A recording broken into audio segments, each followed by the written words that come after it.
بسم الله الرحمن الرحيم الحمد لله رب العالمين وصلى الله وسلم وبارك على نبينا محمد وعلى آله وصحبه أجمعين رب اشرح لي صدري ويسر لي أمري واحلل عقدة من لساني يفقه قولي اللهم علمنا ما ينفعنا وانفعنا بما علمتنا وزدنا علما.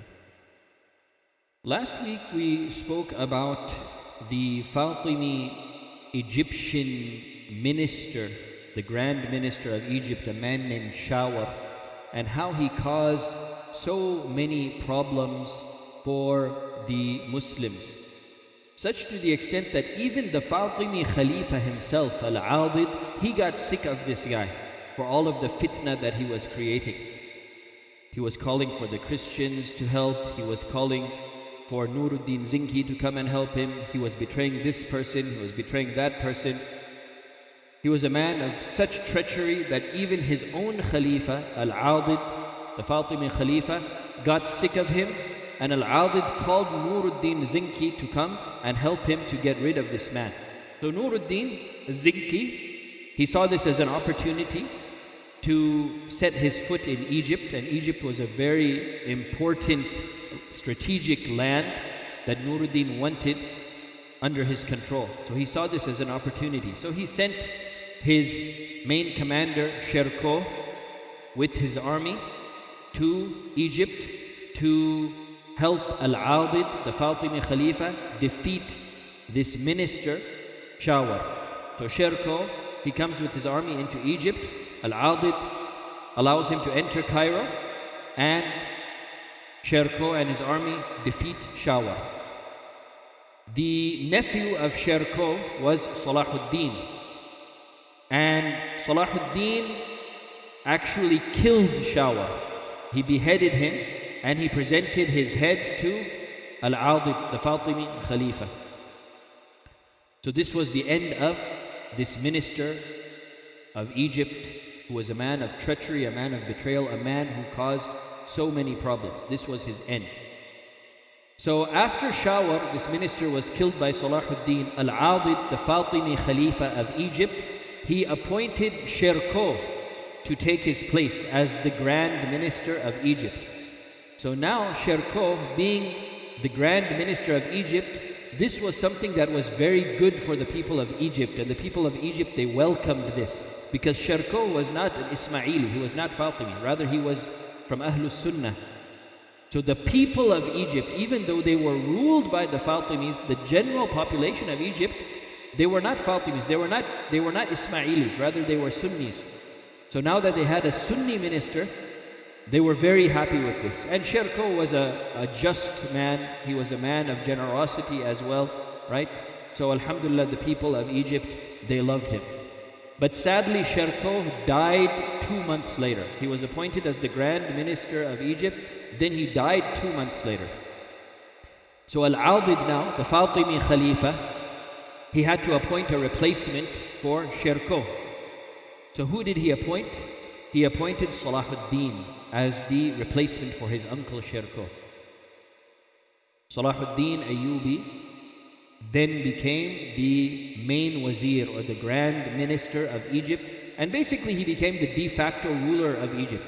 Because Al-Adid, the Fatimi Khalifa, he was a figurehead. He had the title of the Khalifa, but in actuality, the day-to-day affairs of Egypt were not run by him. Rather, they were run by the main minister. So now Salahuddin became that main minister, so you could say he became the de facto ruler of Egypt.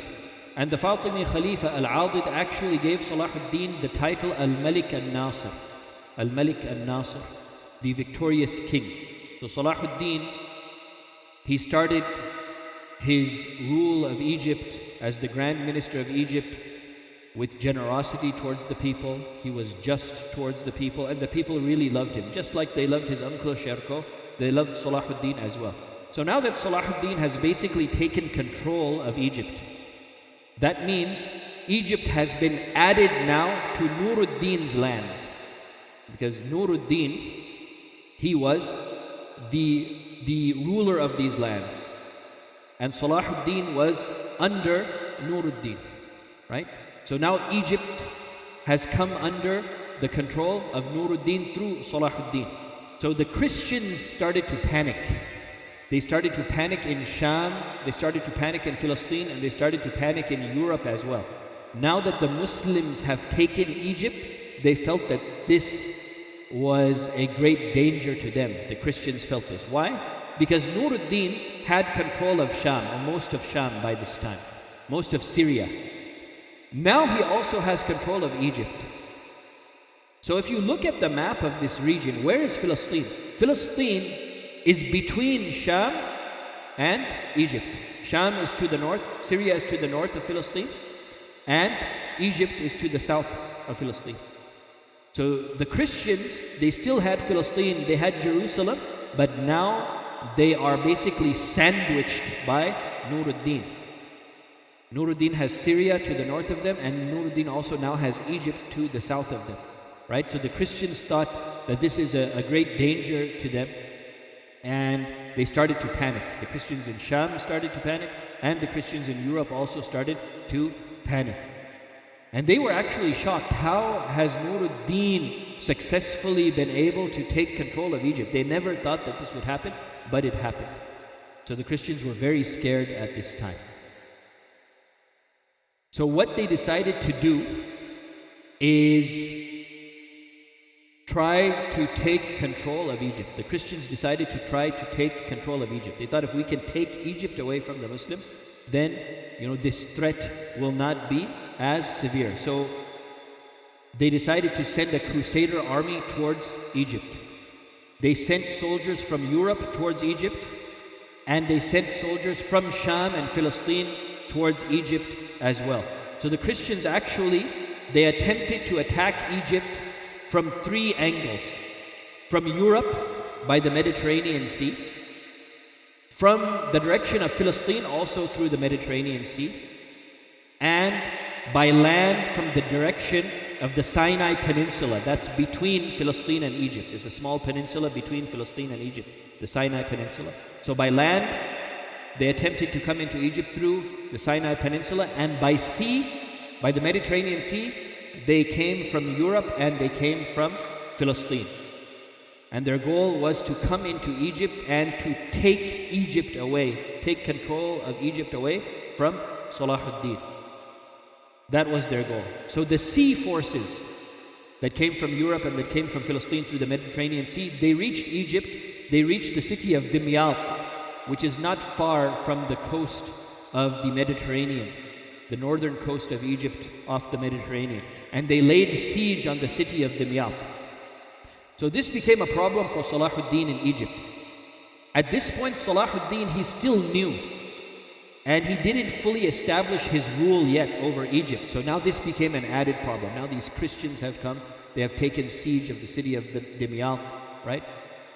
So this was a problem now for Salahuddin in Egypt. Also the Fatimids who had lost their influence now on Egypt, now that their minister Shawar was killed, and he was replaced by first Shirkuh and now Salahuddin, the Fatimids' influence, it became close to zero. Even though the figurehead Khalifa, Al-Adid, he's still a Fatimi, but he really is not involved in the running of Egypt. So the Fatimids were very upset that they have lost all control. All of the control that they had, it was gone. So they were very upset about this, and they wanted to make a comeback as well. Right? So they actually gathered in the southern part of Egypt, and they conspired to take Egypt back from Salahuddin. So now Salahuddin, he's facing internal problems from the Fatimids that are within Egypt who want to take Egypt back, and he's also facing external problems from the Christians in Sham and the Christians in Europe. Right? So this is a problem now for Salahuddin in Egypt. So he sent a message to Nuruddin Zengi for support. I need help. So Nuruddin, he answered this call of Salahuddin, and he sent 1 million dinars. He sent 1 million dinars to Salahuddin, right, to help organize an army. And he also sent weapons to Salahuddin. And then Nuruddin himself in Sham, he started attacking the Christian fortresses in Sham. And any support that the Christians were trying to send to Egypt, Nuruddin and his army within Sham, they would block those Christian forces from getting in to Egypt. Any Christian army heading by land towards Egypt, Nuruddin and his army would attack those Christians and stop them from going to Egypt. So the land forces, all the land forces were forced to retreat. The Christian land forces were forced to retreat because of Nuruddin's attacks on them. And to take the attention of the Christians away from Egypt, Nuruddin attacked many fortresses of the Christians, many important castles and fortresses of the Christians. And perhaps the most important fortress that the Christians had was a fortress that was known as Hisnul Karak. Hisnul Karak, which is in modern day Jordan, in present day Jordan. Right? This was considered one of the most, if not the most important fortress of the Christians. So Nuruddin attacked that fortress. So the Christians feared, if we lose this particular fortress, this is our most important fortress. If we lose this fortress, this would be a huge loss, right? And things can start getting out of hand. So they started diverting their army to Hisnul Karak. Instead of going to Egypt, no, we need to save Hisnul Karak. We need to save this fortress of Karak, right? So this was the plan of Nuruddin. He was very strategic, right? He took the Christians' attention off of Egypt so that they would lessen the pressure that they were putting upon Salahuddin. Now in the meantime, while he's diverting the Christians away from Egypt, Salahuddin was receiving extra support from Nuruddin. Nuruddin was sending soldiers to Egypt to help Salahuddin. While he's making plans and doing these tactics to divert the Christians, so the Christians are leaving Egypt, at the same time Nuruddin was sending Muslim soldiers to Egypt to support Salahuddin. So he was very strategic, he knew what he was doing, and he was a great planner, Nuruddin Zengi, rahimahullah. So alhamdulillah, with all of this support, Salahuddin was able to break the siege of Dimyat. That siege that the Christians laid around the city of Dimyat, Salahuddin was able to break that siege after 50 days. So it took 50 days, but he was able to break that siege, and then the Christians retreated from Egypt in defeat. So the Christians, they left Egypt. So now, after the Christians left Egypt, now Salahuddin's grip on Egypt became stronger. Now his grip on Egypt became stronger, and Salahuddin started sending armies attacking the Christian armies in Palestine from the south. Right? So Egypt is south of Palestine. Right? So Salahuddin was sending armies from Egypt to go north into Palestine and to attack the Christians, while Nuruddin was attacking them from the north. Nuruddin in Sham, in Syria, he's attacking those Christians in Palestine from the north, while Salahuddin is attacking them from the south. So you can see why the Christians were so scared, why they were so panicked, right? They still had Palestine, they still had Jerusalem, but now in the north, they have Nuruddin and his army putting pressure on them, and on the south they have Salahuddin and his army putting pressure upon them. So it became very, very difficult for the Christians in Palestine. So this was happening, all of these events were happening around the year 566 of the Hijrah, which corresponds to the year 1170 of the Gregorian calendar. Right? The next year after these events, the year 567 of the Hijrah, which corresponds to 1171 of the Gregorian calendar, what happened? Al-Adid, who was the Fatimi Khalifa, that figurehead Fatimi Khalifa of Egypt, he died. So now, the Khalifa of the Fatimi Empire was dead. Salahuddin was the Grand Wazir of Egypt. He saw the death of Al-Adid as a great opportunity. Now the Fatimi Khalifa is dead. He really didn't have much power anyway. Salahuddin had the power. So Salahuddin saw this as an opportunity to officially put an end to the Fatimid dynasty once and for all. Let us end this dynasty, this Fatimi dynasty, these Ismailis who have caused so many problems over the last few centuries. Let us put an end to this dynasty once and for all. So with the death of Al-Adid, Salahuddin, he consulted Nuruddin, and he announced the end, the official end of the Fatimi Empire. Alhamdulillah. That was the end of the Fatimid Empire in the year 1171, which corresponds to the year 567 of the Hijri calendar. So after Salahuddin announced the end of the Fatimid dynasty, he closed all of the Fatimi courts. The Fatimids, they had established their own courthouses, and they had their own judges in those courthouses, and they would rule according to the Ismaili doctrine, which is very different from the true legislation of Ahlus Sunnah wal Jama'ah. So Salahuddin, he closed all of these Fatimi courthouses. He fired all of the Fatimi judges. All of the Ismaili judges, you're all fired. And he replaced those judges with Shafi'i judges of the Shafi'i madhab, right? From Ahlus Sunnah wal Jama'ah, alhamdulillah. So now the real rule of Egypt, officially now, the rule of Egypt, and also the judgment, and also the courts, they were controlled by Salahuddin al-Ayyubi rahimahullah. So Nuruddin al-Zengi was very happy with these successes, alhamdulillah.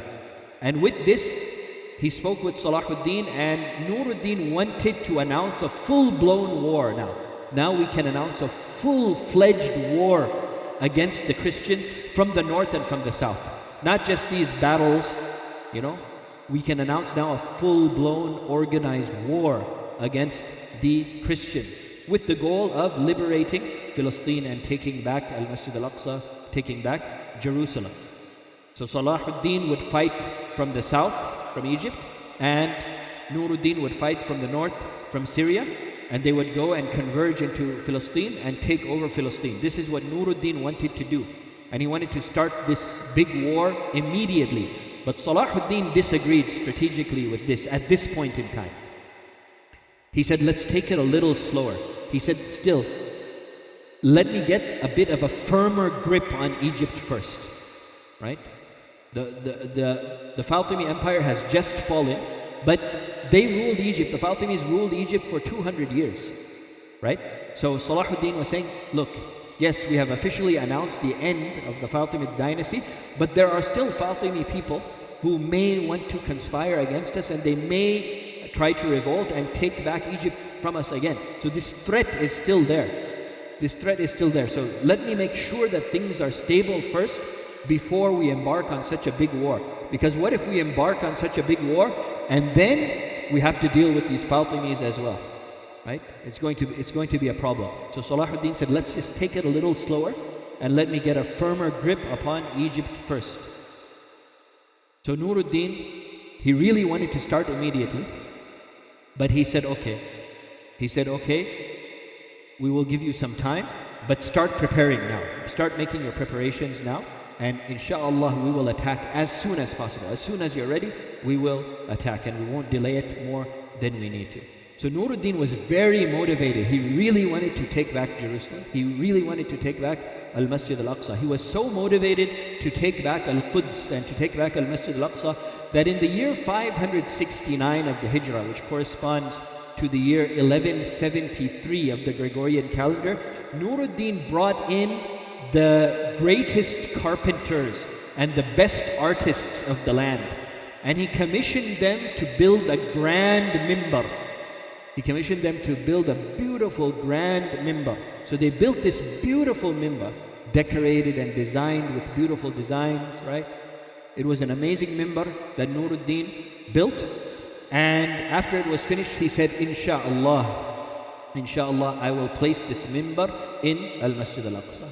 Inshallah, I will place this mimbar in Al-Masjid Al-Aqsa. That was his drive, that was his goal, to get Al-Aqsa back and liberate it from the Crusaders. So while the preparations were going on for this grand war, Nuruddin and Salahuddin continued to conquer city by city. They continued with the smaller conquests, right? During this time of preparation. So Salahuddin, he actually sent his brother to conquer Hijaz, to conquer Al-Hijaz, and that includes Mecca and Medina. So they came under the empire of Nuruddin Zengi as well. They also conquered Yemen in the south, right? So now, this is even a greater danger for the Christian empire in Palestine, because now they're sandwiched from all sides. They're surrounded by a united Islamic empire. Nuruddin's empire, alhamdulillah, had become united now, right? They had Egypt, they had Sham, they had Hijaz, and they had Yemen as well, right? And it's united under Nuruddin Zengi, alhamdulillah, right? And the Christians, they still had Jerusalem, they still had Palestine, but they have now the Muslims, they have the empire of Nuruddin Zengi all around them, surrounding them. So it's just a matter of time before they lose Palestine as well. Now, while all of this was going on, the Fatimids, they're not done yet. They're still plotting on the sidelines, even though their empire is gone now. Their empire has been dismantled. But still, they were plotting on the sidelines, and they conspired to assassinate Salahuddin Ayyubi. And these Fatimi plotters were actually able to gain some supporters from within the inner circle, within the palace of Salahuddin. They were able to get some traitors within the palace of Salahuddin to plan an assassination on Salahuddin Ayyubi. Now, one of Salahuddin's friends and supporters came to know about this conspiracy. So he decided to destroy this conspiracy from within. So he pretended to pledge allegiance to the Fatimids. He said, I want to be with you. I want to be part of this plot to kill Salahuddin. Right? So they believed him. So he gave a fake pledge of allegiance to these Fatimids, but all of the information that he was getting regarding the plans, the conspiracy to assassinate Salahuddin, he would actually go and relay that information to Salahuddin himself. So Salahuddin came to know about the plot and the details of the plot. So when the day for carrying out the assassination actually came, Salahuddin was ready. He had all the information. He was ready, and he actually captured those criminals and he had them executed, alhamdulillah. So the remaining Fatimids in Egypt, after this happened, after the failed assassination plot, the remaining Fatimids that were in Cairo, they left Cairo and they gathered in the southern part of Egypt towards Sudan. And these Fatimids then in the southern part of Egypt, they started corresponding with the Ismailis that were living in Sham. There were some Ismailis who lived in Sham. So they started corresponding with them. And they also reached out to the Christians of Sicily. Right? They started reaching out to the Christians of Sicily as well, asking for support. So these Fatimids in the southern part of Egypt asking for help from the Christians in Sicily and also asking for support from the Ismailis in Sham. So both sides, the Ismailis of Sham and the Christians of Sicily, they responded by sending soldiers to support the Fatimi uprising against Salahuddin. So these Fatimids, they're not giving up yet, right? They're trying to take support from Ismailis in Sham and Christians in Sicily, and they want to plan another revolt or uprising against Salahuddin in an attempt to retake Egypt. Now later in the same year, in the year 569 of the Hijri calendar, which corresponds to 1174 of the Gregorian calendar, the great commander, the great ruler Nuruddin Zengi, rahimahullah, he passed away. He passed away in the year 569 of the Hijrah, which corresponds to 1174 of the Gregorian calendar. He passed away, and look at all that he accomplished, alhamdulillah. So how old do you think he was when he passed away? He was only 58 years old when he passed away.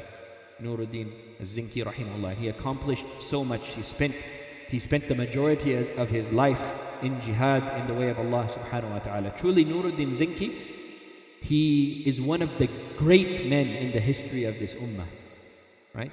He is one of the great men in the history of this ummah. Ibn Athir, the great historian, Ibn Athir rahimahullah, he says, قد طالعت تواريخ الملوك المتقدمين قبل الإسلام والذين حكموا في الإسلام إلى يومنا هذا فلم أرى بعد الخلفاء الراشدين وعمر ابن عبد العزيز أحسن سيرة من الملك العادل نور الدين.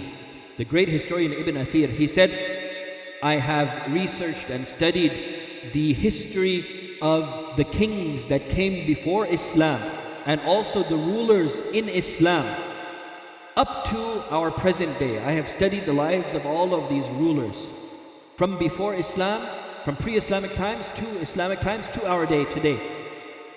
And he was around the time of Nuruddin Zengi, this historian Ibn Athir.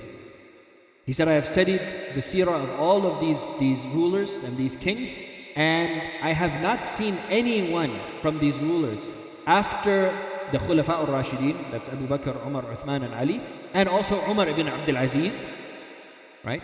After these 5, I have not seen any better ruler or better king than the just king, Nuruddin Zengi, right? So Alhamdulillah, he was a man, Nuruddin Zengi was a man known for his taqwa, he was known for his zuhd, he was known for his detachment from the things of this world. He conquered so many lands, he had access to so many materialistic things, but he didn't care about that as at all, right? So he dedicated his life to jihad, he dedicated his life to worship, he fasted regularly, he used to pray Qiyamul Layl in the nights, he was constantly making dua that Allah subhanahu wa ta'ala gives victory to the Muslims. In addition to his worship, he was also a knowledgeable scholar, he was a faqih. He actually wrote a book about jihad, the Islamic rulings of jihad in the way of Allah subhanahu wa ta'ala. So he was a man who had knowledge and he coupled that knowledge with action. And he lived as a poor man. Personally, he lived as a very poor man, even though he had access to enormous amounts of wealth. When Salahuddin asked for help, how much did Nuruddin send him? He sent him 1 million dinars. Right? That is not a small amount of money. Right? So he had access to huge amounts of wealth because of all of the cities that he had conquered. But he never used any of that wealth for himself, and he lived as a poor man. You know, such to the extent that even his own wife used to complain about the poverty that they lived in, right? But he didn't care about any of this. Nuruddin was a man, by the permission of Allah, he spread justice, he supported the ulama, he was generous to the people, and he worked hard on rectifying the situation of the Muslims. And of course, he spent his life fighting for the word of Allah subhanahu wa ta'ala to be supreme, right? His whole goal was for the word of Allah subhanahu wa ta'ala to be supreme. وَكَلِمَةُ اللَّهِ هِيَ الْعُلْيَا. Right? This was his goal. So he fought jihad. He fought in the way of Allah subhanahu wa ta'ala continuously for 28 years. Continuously.